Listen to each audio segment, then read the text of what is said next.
Hi, if you're planning to go to Badagry for a tour or you just need a weekend getaway from the busy Lagos metropolis, you have to watch this video till the end. It will be helpful to you. So my friends and I decided to go to Badagry. We all left from the mainland at about 5 p.m. First of all, let's meet my friends. This is Yetunde, the fairest of us all, Adewumi, the gentle one, Debbie, the original Badagry girl, and the official host for this trip. And then there is me, the one who loves nature and documenting memories. Let's go. I strongly advise that you go with a private car or a chartered bus. Here, we were waiting for a friend of Debbie's to pick us up. We got to Debbie's house around 10:30 p.m. thereabout. We planned on sleeping over at Debbie's place, and I must say, Debbie's parents were so amiable and accommodating. Fast forward to the next day, we decided to take a morning stroll around the area.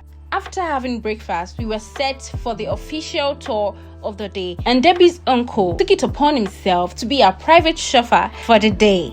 We passed the popular French village, and somehow I expected more. This roundabout is few miles away from Cotonou. This is Badagry Grammar School, which hosts the yearly Lagos Fiesta for Badagry environs and is always full to the brim. Badagry definitely has many firsts. This is the first primary school in Nigeria, St. Thomas. This statue you are seeing is really huge. There are some Lagos State Divisional offices in Badagry. This is the Lagos State Judiciary Badagry Division, Lagos State Public Service Club, and so many others. Everything I saw in Badagry looks like there is a story behind it, and it makes it all the more fascinating and intriguing. There is no boring sight in Badagry. Everything has a story. Even the people, what they do, their commerce, trades, houses, everything tells a story. Now, we are at Iworo, and Debbie is also from Iworo town. This is Iworo's Central Palace. After driving for almost 30 minutes, we are at the entrance of the Whispering Palms, which is going to be our home for the next 2 days. The security checked us in and directed us to the parking lot and reception. I must confess that this resort has a calming ambience, and the breeze is very relaxing. We had to quickly clean up and get ready to visit the Badagry Heritage Museum and other tourist sites around. Let's go.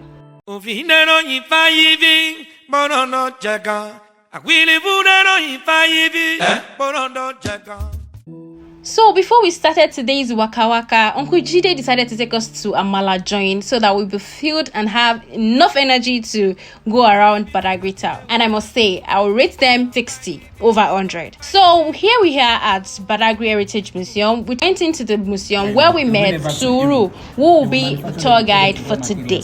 I'm bringing them back to Africa instead of more slaves.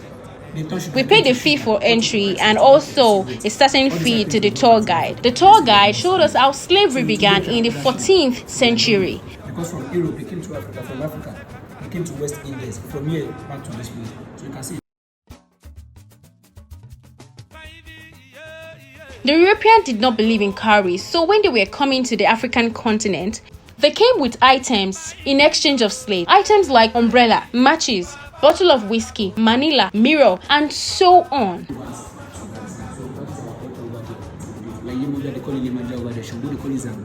They should call it Izu.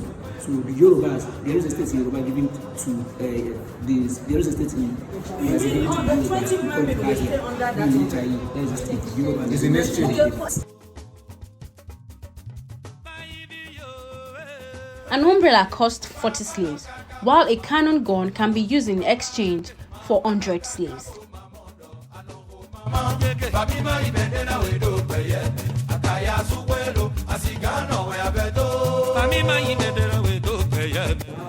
Today, nobody has this word. It's from Mali. This is a man that sent 12,000 slaves to Mecca. When they came back, he gave everybody one goat to go and establish themselves. And this is a man that slave was serving for 6 months. After 6 months, he will free the slave and give them one goat to go and establish themselves. Okay, any slaves are skills from them. Yeah, they can kill the slave because the slave is Badagry. This is Badagry. These are the really now. This is what we use in those days. We used teeth during the trans-Sahara slave trade. So this teeth we use. The Europeans are the ones that introduced the chain. So these are the chain they put on their neck. They are walking down to Badagry. Because Badagry was the nearest slave ports. So children were given that as bonus. They changed the children and put them on their for them not to disturb their. So this one is for 2 slaves, one for plantation, one for Mr. E, one for Mr. B. Why this one is used to perforate the mouth of the snake, they make oil and control their mouth. So they don't need to against the masters. So this one is adult leg chain for the male, while this one is for the hand. So slave have chain on their neck, chain on their hands, and chain on their legs. And when they capture slave in those days, they don't identity, they get their master's name or even their master's name like you want to get. So we call this branding before shipping. You will know tattoo. You know what is called tattoo? That is where we derive the present day tattoo.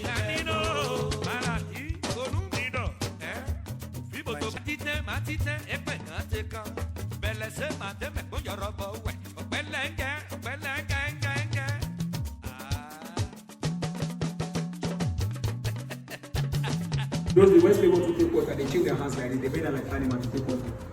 They fill this pot once, immediately the water goes down, that is bye-bye till the next day.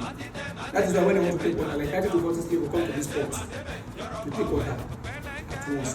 They fight themselves, they enjoy themselves, don't be sharing inside the water, they are choiceless.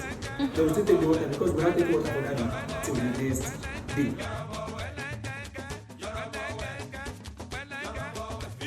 The tour guide said that this building, which was built in the year 1863, is a monument in itself, as it is now 159 years old and used to serve as the former district officer's office, where the officers keep their valuable items from 1863 to 1958, just 2 years before Nigeria's independence. They will lie down facing up 2 to 3 months before they get to their destination.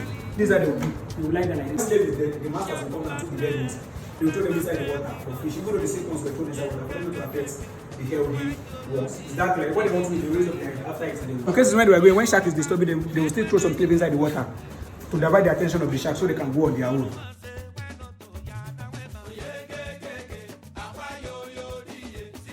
There were punishments, as there were also resistance from the slaves. These dogs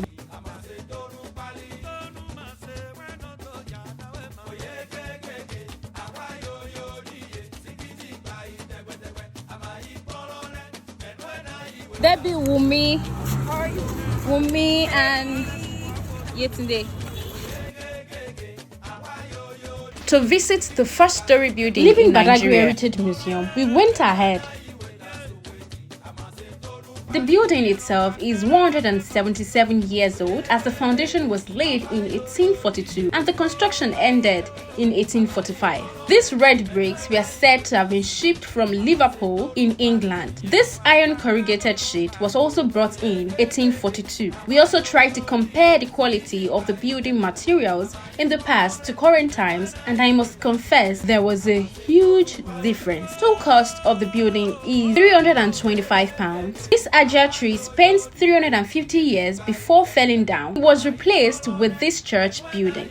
Christianity was proclaimed in September 1842 by Birch Freeman and was later assisted by Henry Townsend. This is the school Samuel Ajayi Crowther attended. This is the Yoruba version of the Bible he wrote. It's one of the seats of the missionaries, and it is now 106 years old. This is the room of the first teacher in Nigeria, and this is the first bank in Nigeria, built in 1856 by the missionaries to keep valuables, and we saw some of Nigeria's old currency in the box. By the missionaries. Since when they dug the water has never gone dry. All the water in Badagry do go dry. They do go polluted because they are surrounded with the lagoon and Atlantic Ocean. So for this world still remains the same, pure and white. No, it has never gone dry since 1842. So furthermore, we went ahead to see the monument of Chief Mobi, a name gotten from Emobije, meaning take kola nut, and the white men gave him that name, Mobi. So since then, the family has adopted the name Mobi. Chief Mobi was one of the slave traders in Badagry. This is the Brazilian barracoon of Seriki Abbas Williams, and these rooms that you are looking at, each of these 40 rooms housed 40 slaves each, and that's 600 slaves in total. These rooms are now occupied by the family of Seriki Abbas. 40 slaves, 40 human beings.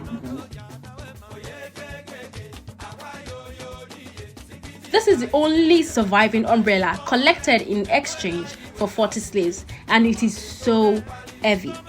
Lastly, for the day, we went ahead to visit the Badagry slave market, and I must confess it's an edifice on its own. This is the arena where slaves are being exchanged and bargained for. Behind the slave trade arena is the shrine where the white men are said always come to appease the gods anytime they come to Nigeria to buy slaves. They appease the gods so that they can have safe journey back to their base. Yeah, we are talking about 15 something.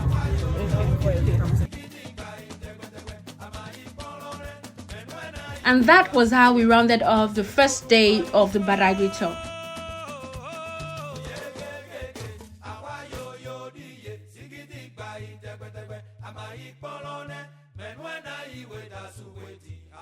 We decided to go see the point of no return first and then come back in the afternoon to Whispering Palms and explore all the fun that the resort has for us.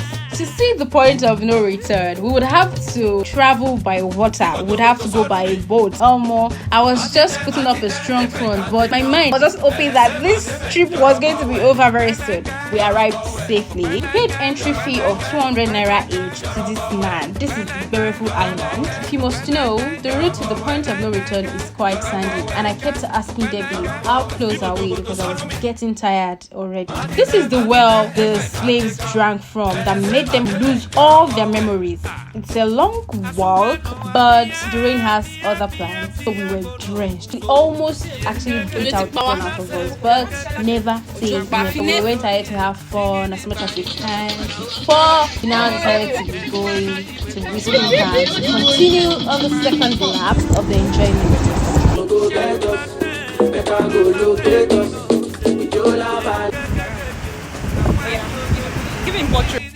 It is safe to say that this beach in particular is like the cleanest I've seen in Lagos so far. I am not joking. I give kudos to the management. They are doing an amazing job. Right about now, we're going back to Whispering Palms to continue the second leg of the enjoyment. And trust me when I say that this part is actually full of fun, games, laughter, anything that you can think of to unwind and relax for the evening. Okay. Oh yeah.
Lest I forget, I should give Whispering Palms their flowers because everything on that resort is quite thoughtful. Should I talk about the cool evening breeze or the refreshing air? You know, it's just pure and you just want to relax. Honestly, they made our stay enjoyable.